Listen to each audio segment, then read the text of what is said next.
마태복음 14장 22절에서 33절까지의 말씀을 우리 한 절씩 교독하고 마지막 절 함께 읽도록 하겠습니다. 예수께서 즉시 제자들을 재촉하사 자기가 무리를 보내는 동안에 배를 타고 앞서 건너편으로 가게 하시고 무리를 보내신 후에 기도하러 따로 산에 올라가시니라.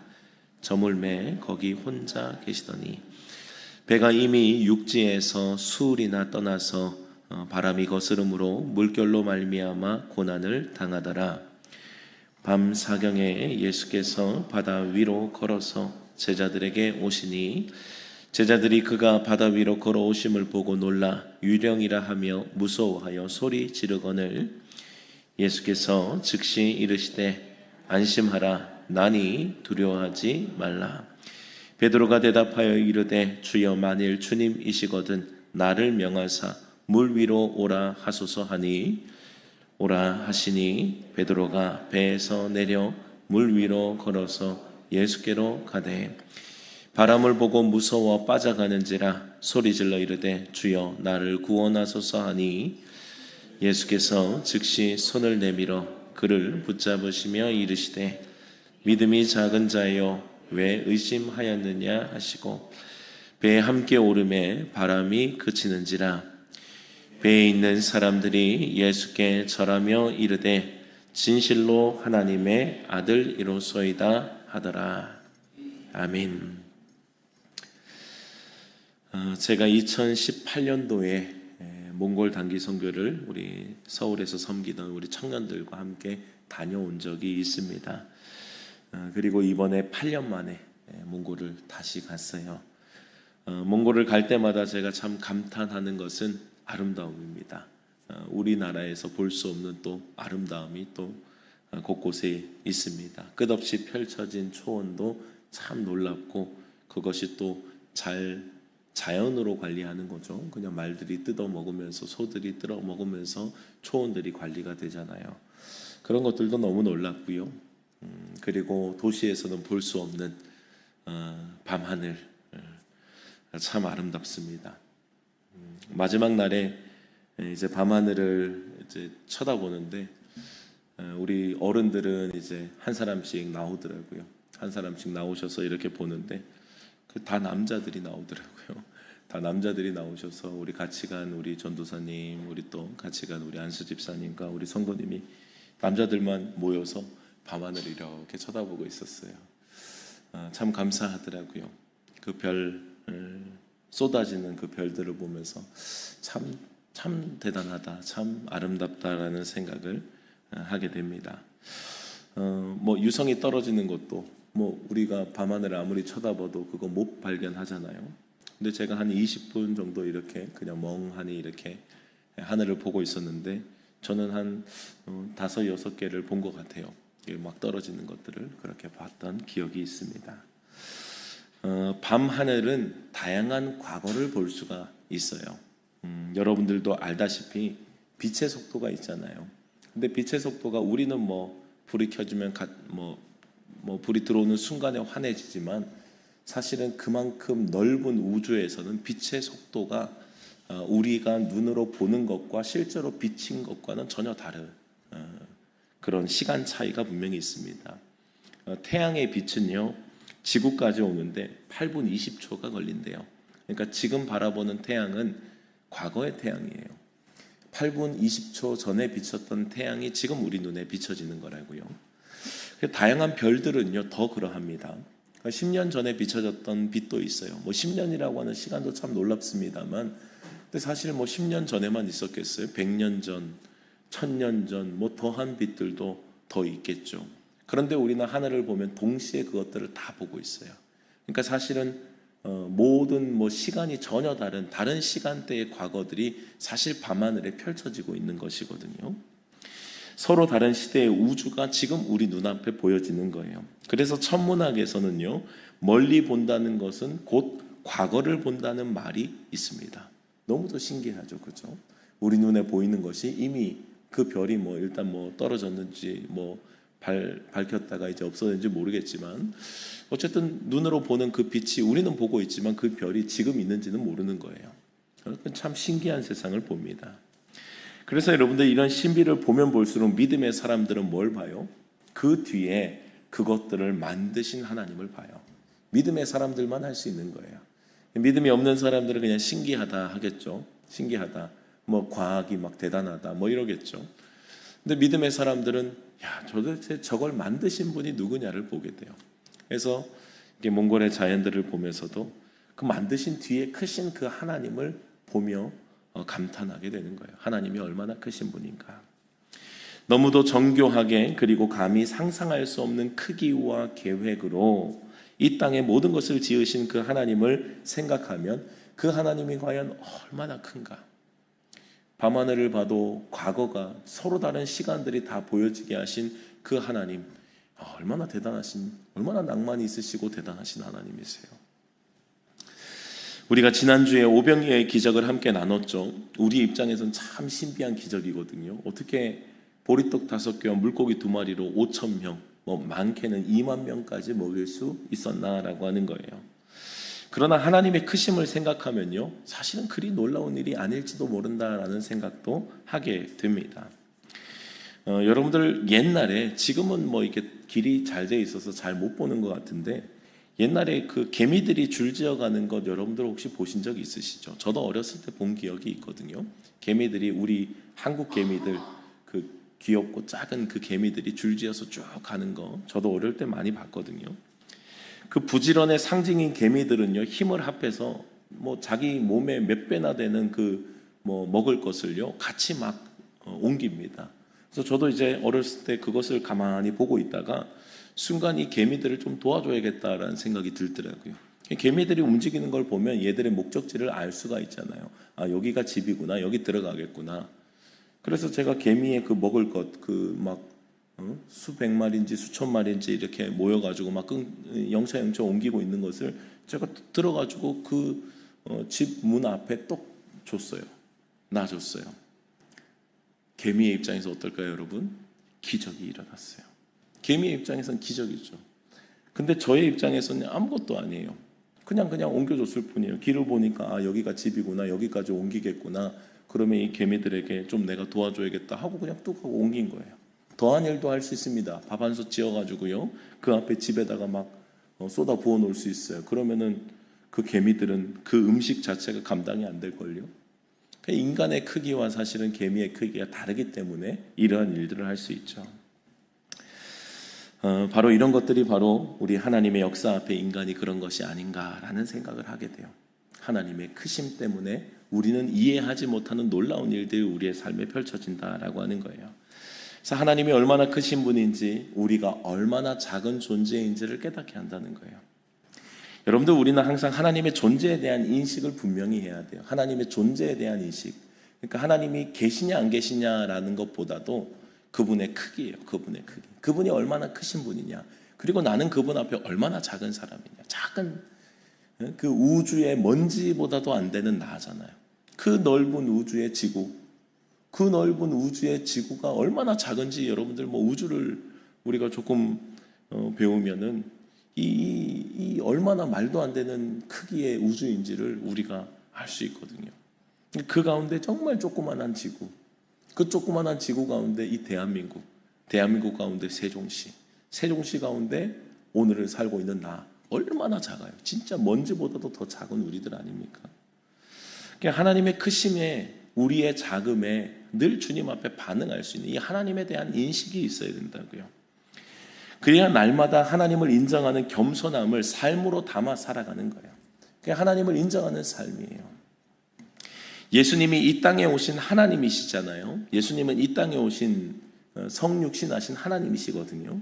그럼에도 예수님은요, 이 땅을 살아가실 때에 이 모습을 철저하게 우리에게 보여주셨어요. 아버지의 뜻을 따라, 하나님의 뜻을 따라 살아가시는 모습이에요.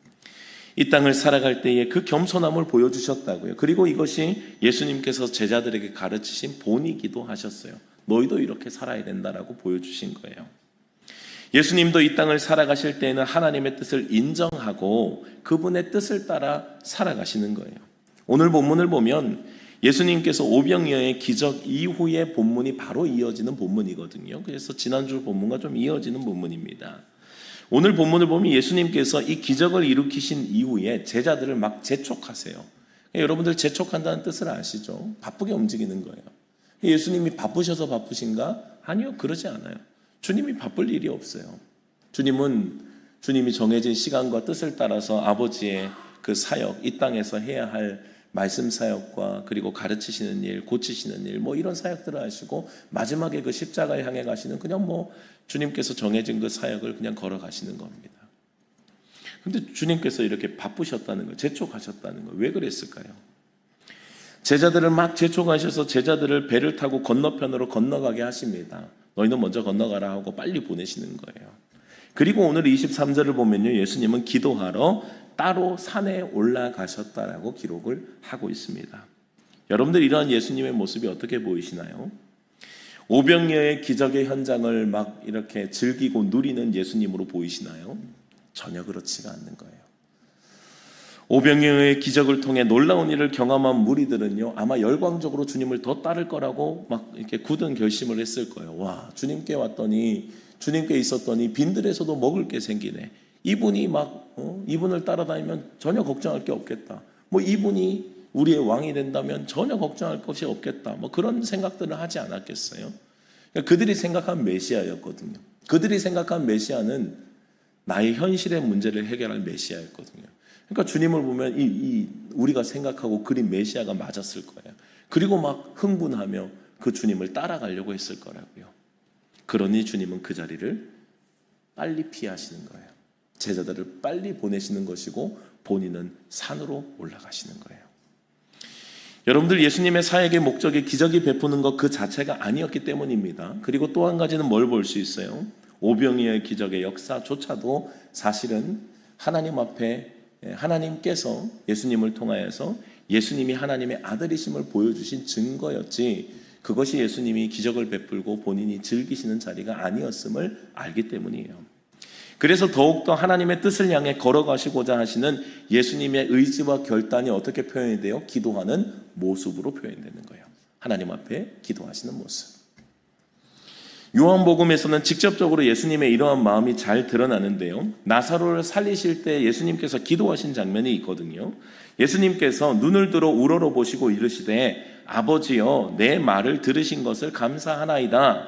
항상 내 말을 들으시는 줄을 내가 알았나이다. 그러나 이 말씀하옵는 것은 둘러선 무리를 위함이니 곧 아버지께서 나를 보내신 것을 그들로 믿게 하려 함이니이다 라고 주님이 기도하시는 거예요. 그러니까 주님께서 기도를 어떻게 하시냐면 들으라고 하시는 거예요. 들으라고. 옆에 있는 사람들 들으라고. 옆에 있는 사람들을 들으라고 하시면서 하나님 앞에 감사를 올려드린다. 아버지, 내 기도를 항상 들어주셔서 감사합니다. 그리고 나사로를 나오라고 명령하시고 그를 살리시거든요. 이것이 뭐예요? 하나님의 아들 예수 그리스도임을 드러내시는 증거였고, 예수님은 뭐예요? 아버지의 뜻을 향한 그 걸음으로 끝까지 순종하며 걸어가셨던 예수님의 모습을 분명하게 볼 수 있는 거예요. 이 땅에 오신 예수님도 기도하셨어요. 왜요? 그래야 아버지의 뜻을 향해서 걸어가실 수 있으니까요. 예수님이 십자가 지시기 전에는 뭐 하셨어요, 여러분? 예수님이 십자가 지시기 전에 마지막 그 결정적인 마지막 그 긴장의 순간 바로 앞에 주님이 선택은요, 기도였어요. 주님은 겟세마네 동산에 올라가셔서 아버지와 치열한 그 기도의 씨름을 하셨다. 아버지, 이 잔을 내가 안 마실 수 있다면 안 마시게 해주세요. 그런데 내 뜻대로 마시고 아버지의 뜻대로 해주세요. 이것이 우리에게 보여주신 철저한 기도의 본. 예수님도 이 땅에 육신으로 오셨을 때 아버지의 뜻을 향해서 철저하게 걸어가셨던, 기도하셨던 주님의 모습을 분명하게 볼 수 있는 겁니다. 예수님도 이 땅을 살아가실 때는 기도를 통해 아버지를 하나님과 교제하시고 철저히 하나님의 뜻을 향해 사셨더라면 여러분도 우리는 어떻게 해야 될까요? 이 땅을 살아가는 모든 사람들은 말할 것이 없어요. 크신 하나님을 인정하고 하나님의 뜻을 향한 삶을 분명하게 살아내야 되는 거예요. 그러니 여러분들, 하나님의 크심을 인정하는 사람들의 인정하는 그 태도가 뭐겠어요? 주님이 하셨던 행동이겠죠. 그게 뭐예요? 기도하는 거예요. 여러분들, 기도는 아무나 못합니다. 기도하는 사람은 어떤 사람이 할 수 있어요? 하나님의 크심을 인정하는 사람이 할 수 있어요. 그리고 나의 자금을 인정하는 사람이 할 수 있다고요. 나의 할 수 없음, 그리고 주님의 크심을 인정하는 자가 주님 앞에 씨름하며 나아가는 거예요. 하나님의 크심을 인정하는 가장 겸손한 태도가 여러분들 기도임을 잊지 마셔야 돼요. 그래서 그리스도인들은 늘 기도하는 삶을 살아야 돼요. 하나님, 당신이 크십니다. 나는 불가능하지만 하나님은 불가능이 없으십니다. 그 주님을 인정해드리는 태도, 기도하는 모습, 기도의 시간 자체가 그 태도라고요. 하나님을 인정합니다. 나도 나의 할 수 없음도 인정합니다. 주님이 해주셔야 합니다. 기도할 때 하나님은 분명히 응답하실 겁니다. 그리고 기도해야 여러분 하나님의 뜻이 조금 보여요. 하나님의 뜻이. 여러분들, 우리는 기도하지 않으면요, 우리는 철저하게 우리의 기준으로 살아요. 내 생각으로 산다고요. 내 상식, 내 판단, 내가 지금까지 했던 경험, 세상의 논리, 세상의 이야기들, 그런 것들로 살 수밖에 없어요. 근데 기도한다는 건 뭐냐면 아버지의 뜻을 묻는 거거든요. 주님의 계획과 뜻이 무엇입니까? 그러니 여러분들, 기도하지 않는 사람이 아버지의 뜻을 알겠어요? 성경에 다 나와 있죠, 하나님의 뜻이. 근데 그것이 내 삶의 지금 시간에 적용이 되기 위해서는요, 주님께서 나에게 주시는 음성과 뜻이 있어야 돼요. 그것은 기도밖에 없다고요. 기도하지 않는 사람은 그래서 여러분 철저히 아무리 열심히 살아도요, 그저 그냥 내 열심으로 그냥 주님을 향해 아등바등 사는 삶이에요. 주님 앞에 기도하는 삶은 훨씬 쉬워요. 주님이 가라면 가면 되고요, 주님이 멈추라면 멈추면 돼요. 훨씬 더 심플해요. 기도하는 삶이 그렇다고요. 그래서 여러분들, 우리가 매일매일의 우리 교회도 또 새벽 예배가 있지만 매일매일의 새벽 기도회에 우리의 그 매일매일 새벽 예배의 우리의 고백은요, 예배 안에 있어요. 주님, 오늘도 나는 주님 없이는 못 삽니다 라고 하는 것이 예배 안에 담겨 있는 거예요. 그리고 주님 앞에 기도하면서 주님, 오늘도 나에게 힘 주세요. 오늘도 나에게 주님의 뜻으로 걸어갈 수 있는 은혜 주세요. 그것을 강구하는 것이 매일매일의 예배에 담겨 있는 의미라고요. 주님 없이는 못 삽니다. 기도해야 여러분 하나님의 뜻이 보입니다. 조금 보여요, 조금. 금식하면요, 조금 더 보입니다. 금식하면 막 주님 앞에 목숨 걸고 주님 앞에 기도하기 시작하면 조금 더 보여요. 그리고 그것을 보이면 여러분들 걸어갈 수 있습니까? 기도를 통해서 또 힘을 주셔요. 기도는 뭐냐면 여러분, 뜻을 알 뿐만 아니라 그 길을 걸어갈 수 있는 힘까지 주님께서 공급하시는 거예요. 여러분들, 아버지의 뜻, 하나님의 뜻을 모르는 사람이 누가 있어요? 성경 알면 하나님의 뜻 대충은 뭐 어떻게 살아야 될지 알잖아요. 근데 문제는 뭐예요? 나는 그렇게 못 살 것 같은 거예요. 주님은 어떻게 그렇게 살아요? 바울처럼 어떻게 그렇게 살아요? 근데 그렇게 살아야 된다는 건 알겠는데, 주님, 나는 그렇게 막 너무 힘든데요. 그렇게 어떻게 살아가죠? 근데 여러분들, 기도하는 순간 어떻게 살아요? 내가 걸어갈 수 있는 분량에 주님께서 힘을 주시는 거예요. 주님께서 힘을 주셔서 그 길을 걸어가게 하신다. 그래서 주님이 우리에게 주시는 것은 주님이 주시는 멍에는 쉽고 가볍다라고 표현하는 거예요. 왜요? 주님이 하시니까. 주님께서 주시는 은혜가 있으니까 그 길을 쉽게 걸어갈 수 있는 거예요. 우리가 볼 때 사도 바울의 길은 너무도 험난하고 무섭고 어떻게 걸어갔나 싶죠. 근데 사도 바울은요, 여러분도 쉽게 걸었어요. 왜요? 힘 주시는 분 안에서, 내게 능력 주신 자 안에서 모든 일을 하면서 걸어가게 되는 거예요. 기도할 때 하나님은 응답하시며 나에게 불가능한 것을 넉넉하게 행하시는 것 분명히 보게 될 것입니다. 여러분들, 믿음의 사람들에게 약속하신 이 기도의 무기를 사용할 수 있는 은혜가 있기를 축복합니다. 이 기도의 무기를 좀 썩히지 마세요. 주님께서도 기도하시며 주님의 뜻 묻고 승리하셨잖아요. 그러면 믿음의 사람들도 이 길을 걸어갈 수 있어야 한다고요. 오늘 본문을 보시면요, 예수님께서 제자들을 배에 태워서 먼저 보내신 후에 기도하십니다. 그리고 뒤따라 제자들을 향해 가세요. 여러분, 우리의 상식으로 생각하면 배를 타고 간 제자들을 따라가려면 어떻게 해야 돼요? 더 빠른 배가 있어야 돼요. 더 빠른 배가 있어서 그 배를 타고 주님께서 제자들에게 가셔야 되죠. 그런데 성경은요, 아무렇지도 않게 예수님께서 바다 위를 걸어가셨다라고 이야기해요. 말도 안 되는 이야기예요. 우리의 생각에서는 말도 안 돼요. 어떻게 바다 위를 걸어가요? 그래서 여러분들, 하나님의 뜻은요, 하나님의 계획은 우리의 상상을 초월한다는 것을 잊지 마셔야 돼요. 우리의 생각의 틀 안에 자꾸 주님을 가두면 안 돼요. 내가 생각했던, 내가 경험했던 그 경험과 내가 생각한 생각의 틀 안에 주님을 가둬놓으면 안 되는 것이, 누가 바다 위를 걸어간다라고 생각해요. 여기에서 무슨 옵션 1번, 2번, 3번 중에서 여러분들 이 바다 위로 걸어간다는 옵션이 우리가 생각했을 때 있겠어요, 여러분? 없어요. 전쟁할 때도 마찬가지죠. 전쟁할 때 우리가 전쟁에서 이길 수 있는 방법은 뭐예요? 그냥 더 많은 병사가 있는 것이고, 더 세련된 무기가 있는 것이고, 더 많은 군사가 있는 것이고, 이런 것들이 있어야 전쟁에 이기잖아요. 그래야 전쟁에 이기잖아요. 여러분들, 그런데 주님의 전쟁의 방식은 뭐예요? 갑자기 번개가 치는 거예요. 갑자기 막 하늘에서 불이 내려오기도 하고요. 주님이 방법은 이상해요. 주님께서 그냥 가라 그러고 주님의 말씀대로 갔더니 막 하늘에서 번개가 치고요. 난리가 나가지고 지들끼리 막 싸우다가 그리고 전쟁이 끝나버려요. 이스라엘의 승리입니다. 끝나버리는 거예요. 여러분들, 그런 전쟁을 상상이나 해보셨겠어요? 우리의 전쟁은, 우리의 포맷은 뭐예요? 칼도 많아야 되고 창도 많아야 되고 군사도 많아야 되고 그래야 이긴다라고 생각하잖아요. 근데 주님은 아니에요. 제가 이제 그 신대원을 준비할 때 이야기인데요. 지금은 신대원이 그렇게 들어가는 것이 어렵지 않습니다. 지금은 다들 웬만하면 들어가요. 근데 제가 들어갈 때는 좀 어려웠어요. 조금 어려웠어요. 근데 저는 또 거기에다가 영어를 못해요. 영어를 못합니다. 노력을 했어요. 안 되더라고요. 그래서 주님께 물었어요.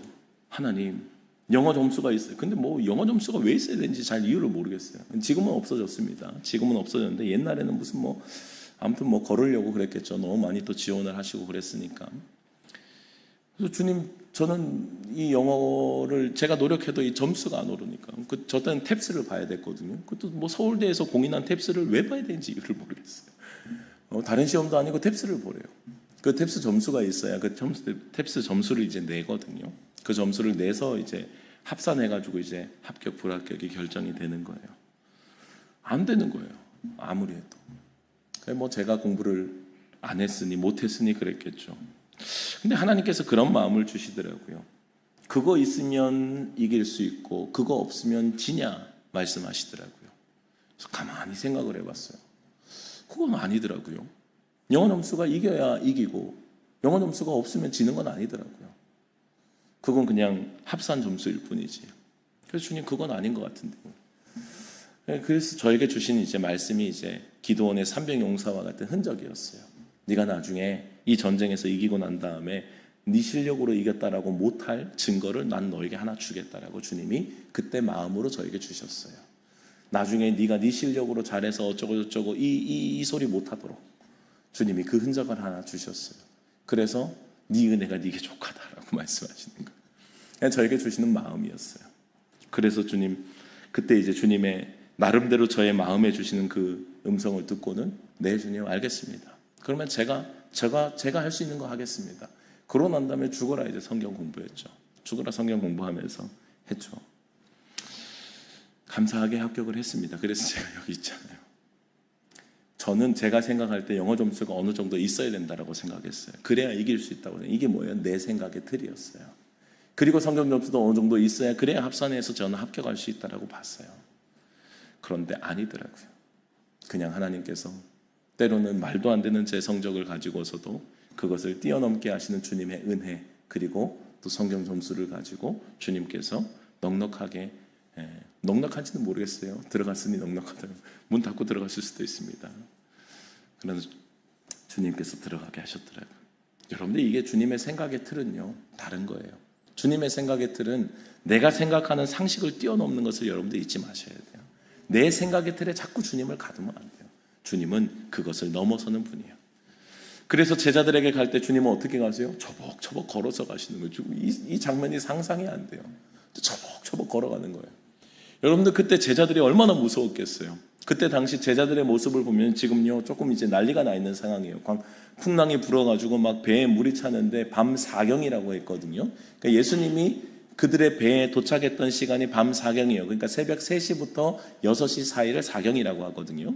그래서 사경이라고 하니까 그때는 자야 되는 시간이잖아요. 근데 문제가 나고 난리가 나 있으니까 거기에서 뭘 할 수가 없는 상황. 근데 저기에서 막 처벅처벅 누군가 걸어오고, 얼마나 놀랬겠어요. 그래서 제자들의 반응도 뭐예요? 귀신이다죠. 귀신이다. 오늘 본문을 보면 제자들은 거친 풍랑으로 인해 배가 나아가지 못하고 밤새 고생하고 있었던 것으로 보입니다. 여러분들의 이 모습은 어떤 모습을 상징할까요? 예수님 없는 인생이에요. 예수님 없는 인생.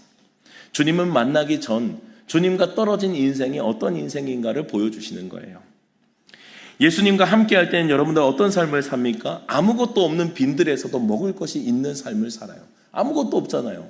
그 이스라엘 백성들이 그것을 잘 말해주죠. 이스라엘 백성이 아무것도 없는 광야에서 40년을 버텼어요. 말이 안 되는 거예요. 거기는 물도 없고 먹을 것도 없고요. 그 땡볕에 다 뜨거워서 죽을 수밖에 없어요. 그런데 불기둥, 구름기둥, 만나, 메추라기, 반석에서 물을 내신 주님의 기상천외한 방법으로 그들을 살려내시는 거예요.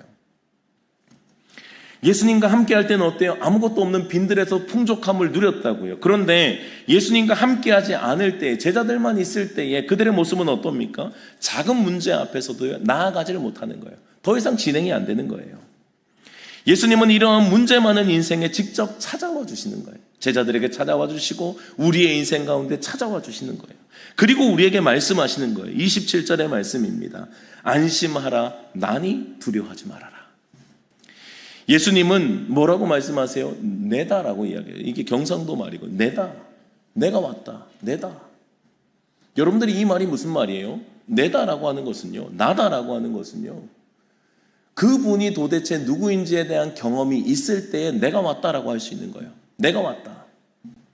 드디어 내가 왔다라고 이야기할 수 있는 건, 안심해라, 내가 왔다. 두려워하지 말아라고 말씀하시는 것은 그분에 대한 경험이 있는 사람들이 반응하게 되는 거예요. 그래서 여러분들, 이 주님의 음성 앞에 경험한 사람들일수록 더욱 분명한 반응을 하게 되어 있습니다.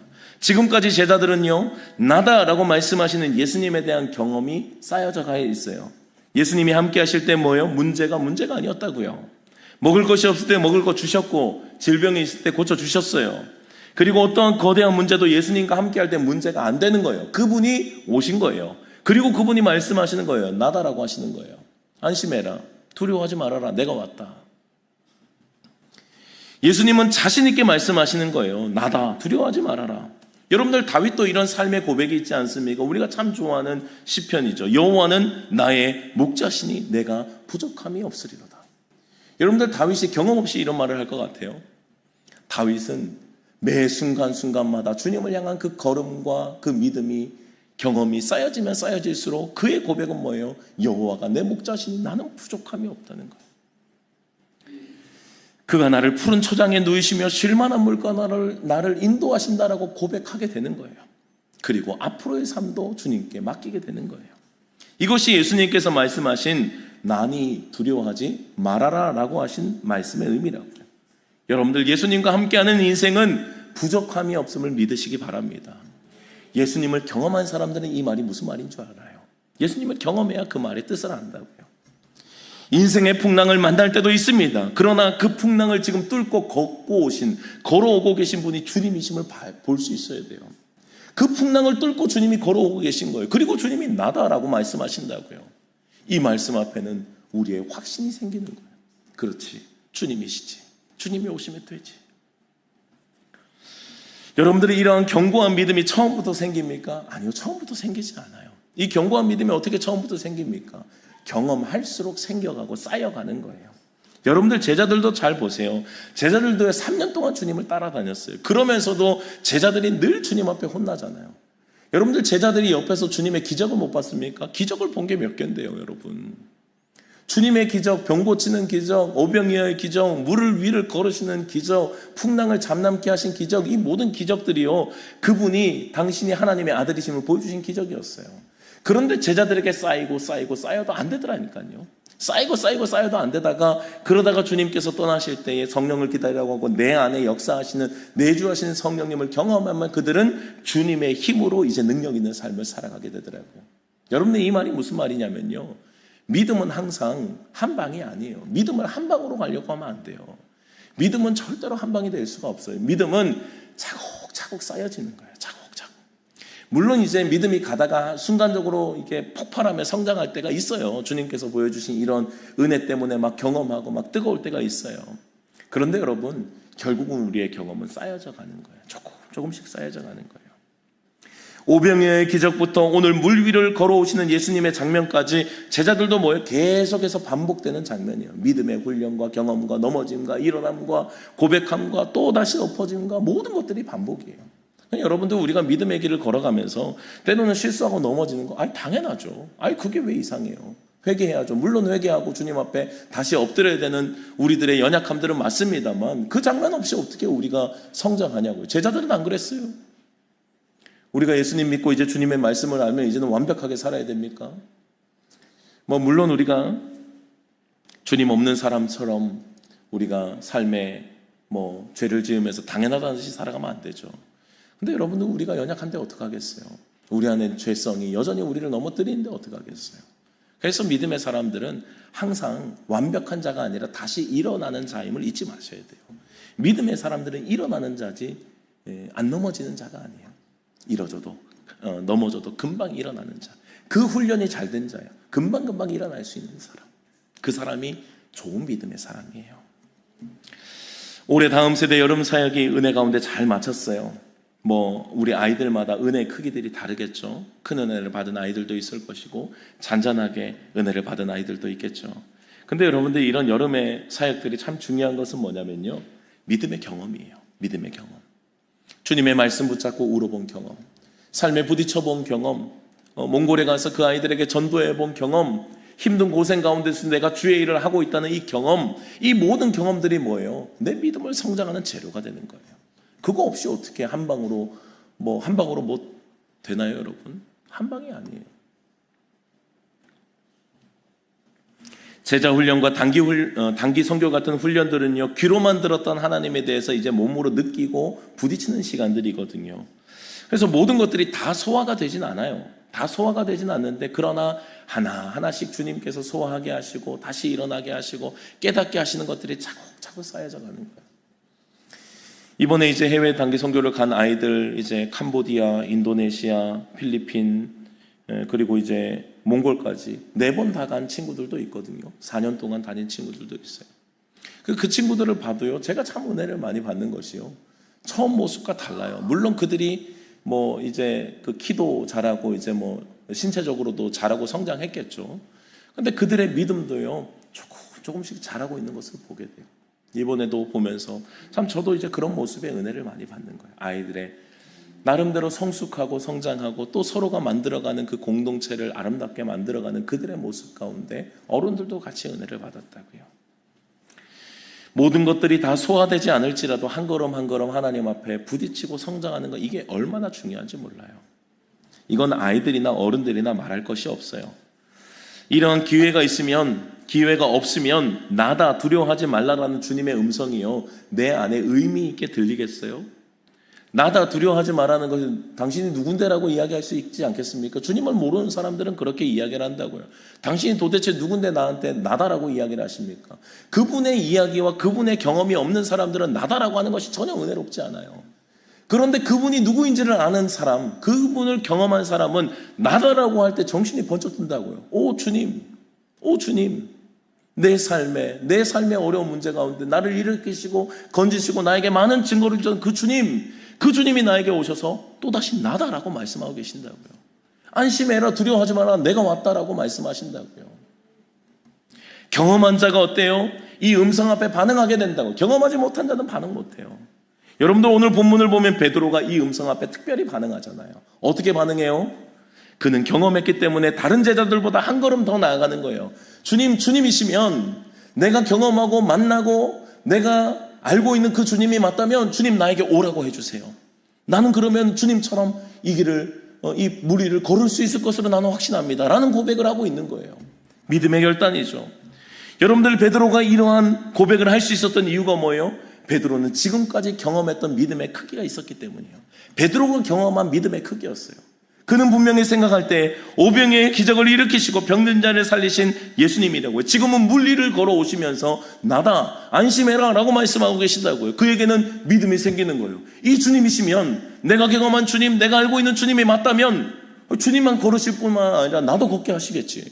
주님, 나도 오게 해주세요. 주님, 나도 걷게 해주세요 라고 믿음의 고백을 아주 주님 앞에 하고 있는 거예요. 주님은 기쁘셨을 거예요. 왜요?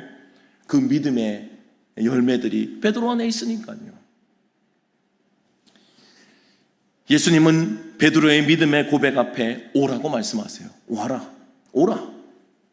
그리고 베드로는요, 최초 유일한 물 위를 걸은 사람이 되는 거예요.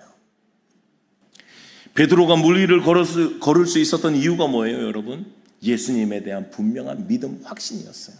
그분이 어떤 분인지 알았기 때문에, 그분이 오병이어의 기적, 병자들을 고치시고 풍랑을 잠잠케 하시고 바다 위를 걸어오신 그분, 이 인간의 시선이 아니라, 인간의 상식이 아니라 그 위에 계신 크신 하나님을 인정하기 때문에 베드로는 그 믿음의 고백을 할 수 있었던 거고, 그 예수님을 보며 걷는 거예요. 똑같이 걷는 거죠. 그런데 문제는 뭡니까? 베드로의 믿음이 한결같지 않았다는 데 문제가 있어요. 그러니까 여러분들, 우리가 믿음이요, 여러분, 한 번 가지면 그 믿음이 변하지 않는 것이 아니에요. 그 믿음이 나에게서 유지되고 또 주님을 향한 더 뜨거운 마음으로 고백하며 걸어가기 위한 분명한 우리의 결단과 고백이 또다시 필요한 거예요. 베드로는요, 그 믿음의 결단을 걷잖아요. 걸었어요, 분명히. 오늘 말씀을 보세요. 29절의 말씀을 보면 베드로가 배에서 내려 물 위로 걸어서 예수께로 갔대요. 예수께로 분명히 몇 발짝을 걸었던, 어쨌든 갔습니다. 그런데 문제는 뭐예요? 29절을 보면요, 베드로가 배에서 내려 물 위를 걸어서 예수님께 갈 때에 30절에 얼마 가지 못하고 베드로는 금방 물에 빠진다고요. 이유는 뭐라고 기록합니까? 바람을 보고 무서워 빠져가는지라. 여러분들, 베드로는 자신이 경험한 예수님을 기억하면서 예수님이 나를 물 위로 걸어오게 하실 것이라고 믿는 거예요. 그리고 걸었습니다. 문제는 뭐예요? 그것이 문제가, 내가 주님을 바라보고 그 길을 믿음으로 담대히 걸었을 때에 모든 것이 다 평탄해지지 않더라는 거예요. 계속해서 몰아치던 그 광풍은 내가 걸어가고 있는데 더 세게 몰아치는 거예요.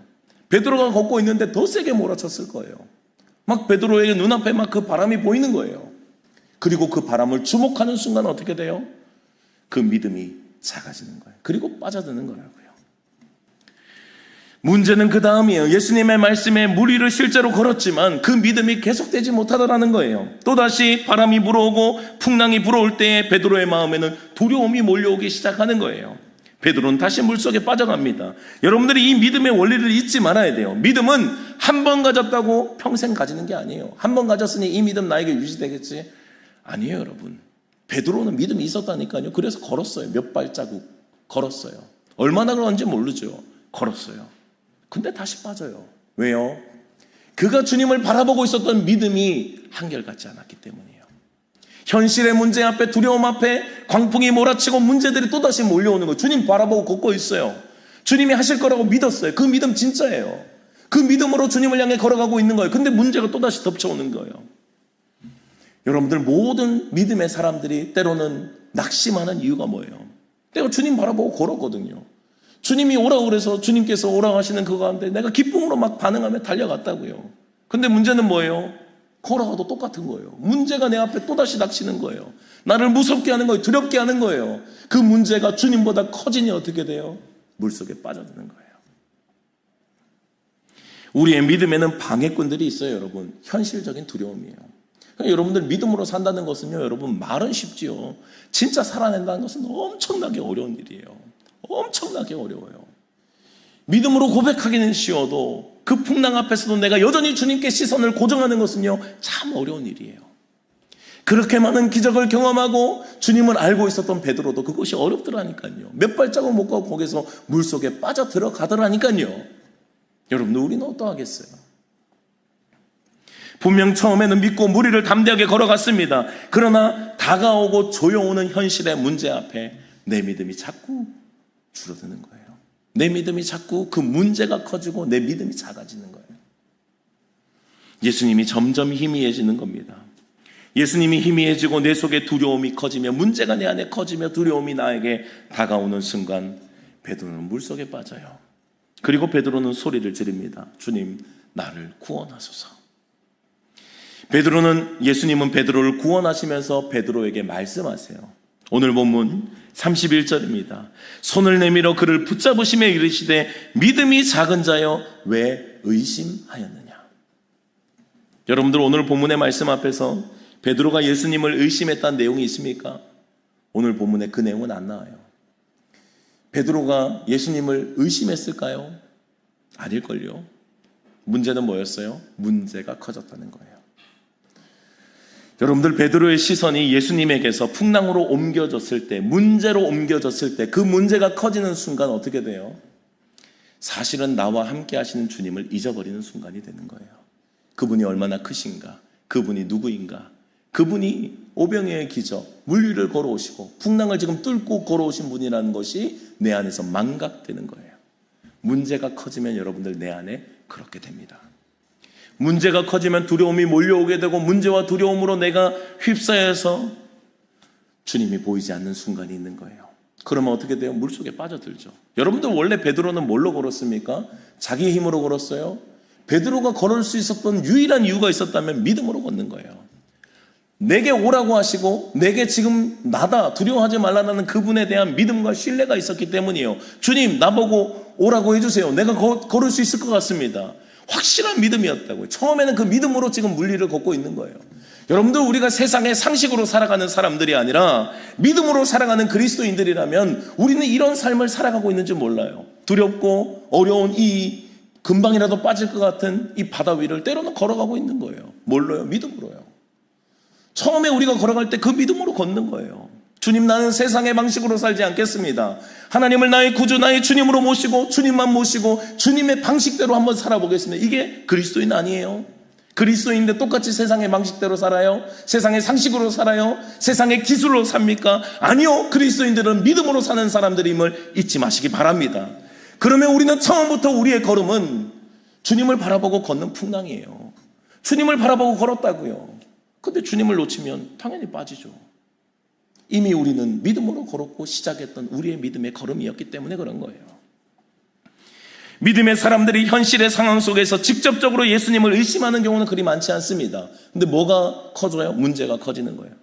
걸어가다 보니 처음에는 주님만 있으면 될 것 같았는데, 처음에는 주님만 있으면 모든 것들이 다 만족하고 기쁘고 행복했는데, 주님을 걸어가다 보니 현실적인 문제가 촉촉 닥치는 거예요. 내 목을 조여오는 거예요. 두렵게 하는 거예요. 뭘 먹고 살아야 되나? 어떻게 해야 되나? 어떻게 걸어가야 되나? 두려운 거예요. 예수님을 놓치고 문제가 내 눈앞에 커진 상황, 그때가 되면 여러분 물속에 빠져들기 시작하는 거예요.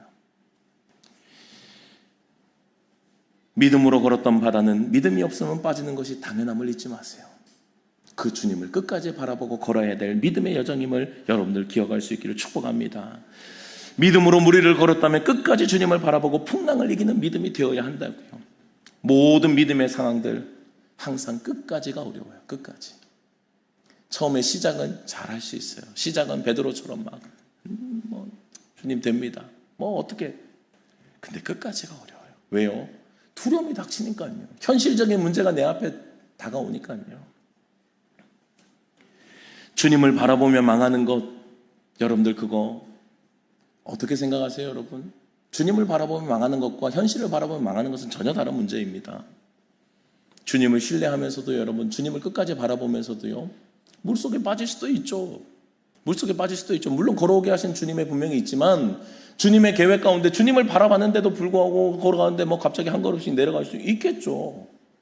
근데 여러분, 주님을 바라보는 것은 다른 문제예요. 왜요? 주님을 바라보고 주님께서 갑자기 막 무리를 내려가게 하신다. 그럼 주님께서 잠수함을 준비해 놓으셨겠죠. 주님을 바라보는 문제는 우리의 생각을 초월하는 문제라고요.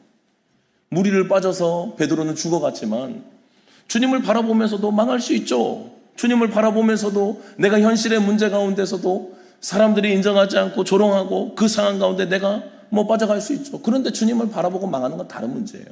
주님은 방법을 내시는 분이시라고요.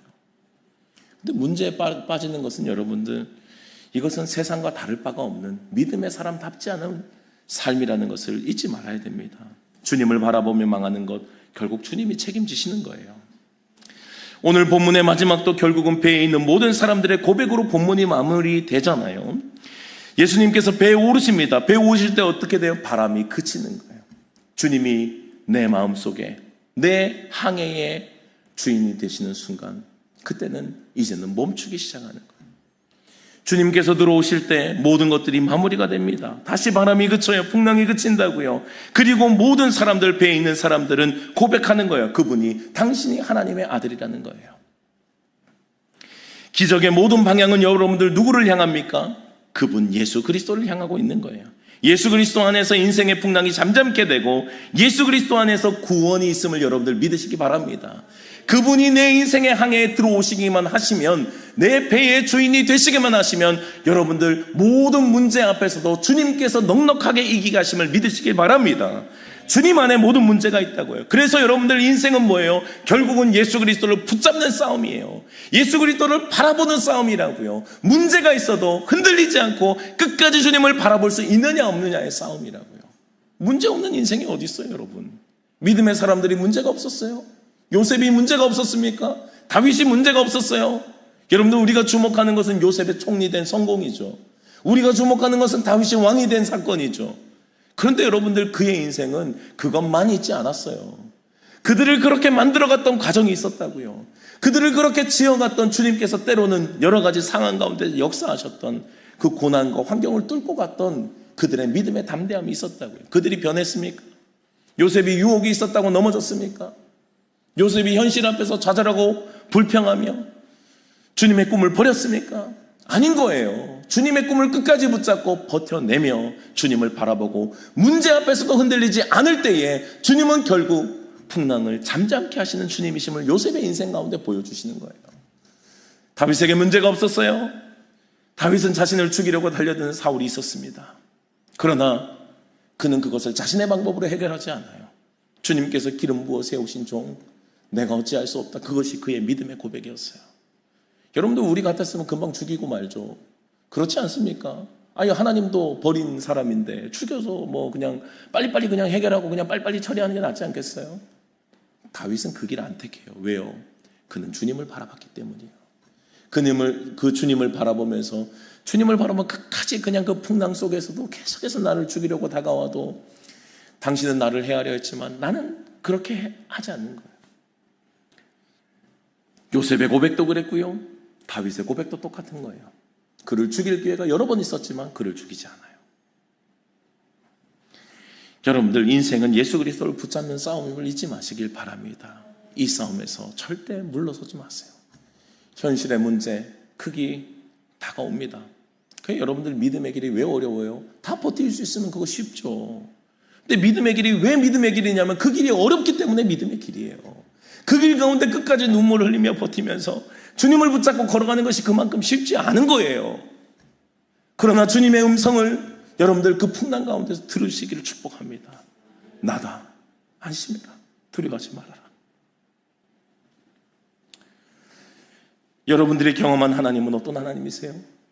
정말 내 삶에 기적을 만드셨고 나를 가장 좋은 길로 인도하셨던 선하신 하나님이 맞습니까? 돌아보면 늘 최선이었고 가장 좋은 거 주셨습니까? 남들이 볼 때는 볼품없어 보일지 몰라도 가장 좋은 거 주신 하나님이심을 여러분들 고백하시냐고요? 저는 제 인생에 분명히 고백할 수 있어요. 항상 주님은 저에게 선하셨습니다. 항상 저와 함께 하셨고 저에게 가장 좋은 곳으로 채우셨어요. 제가 좋은 길을 걸어왔냐? 뭐 그렇지는 않았던 것 같아요. 사역을 할 때도 마찬가지로 저는 제 나름대로는 고생했다라고 생각해요. 그러나 저는 믿어요. 하나님이 저에게 주신 최선의 길이었어요. 저는 그 하나님께 너무 감사해요. 그래서 저는 그 경험을 바탕으로 저는 고백하게 돼요. 뭐요? 앞으로도 주님이 저에게 그렇게 하실 줄 저는 확신합니다. 사랑하는 여러분들, 여러분들의 삶에도 이런 고백이 있기를 주님의 이름으로 축복합니다. 주님이 내 인생에 선하셨다면 나다라고 하는 그 음성을 의미 있게 들으셔야 돼요. 아, 주님, 그 주님이시죠. 내 삶에 문제없이 가장 좋은 것 주셨던 그 하나님이시죠. 내가 그 하나님 압니다. 앞으로도 나는 그 주님 바라보며 걸어갈 겁니다.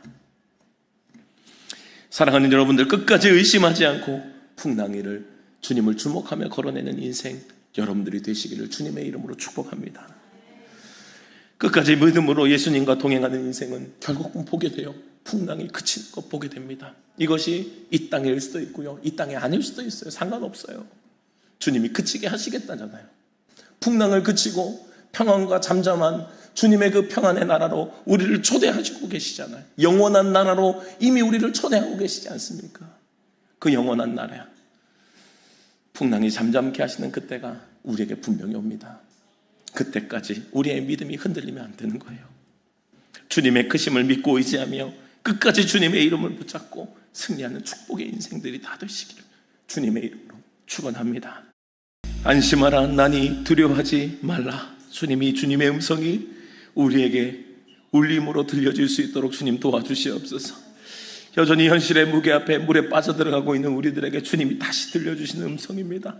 믿음으로 시작한 우리들의 걸음, 하나님 중간에 포기하고 무너지는 우리들이 되지 않도록 주님 도와주시고 끝까지 주님을 바라보며 믿음으로 걸어낼 수 있는 축복의 인생들이 되게 해 주시옵소서. 주님이 내 인생의 풍랑에 올라타시는 순간 주님은 모든 것들을 잠잠케 하실 것입니다. 때로는 지나가야 할 우리의 고난의 여정들도 있고, 때로는 거쳐가고 주님이 다듬으실 우리의 인생의 여정들, 믿음의 여정들이 있지만 결국에는 잠잠케 하실 주님을 분명히 우리는 믿습니다.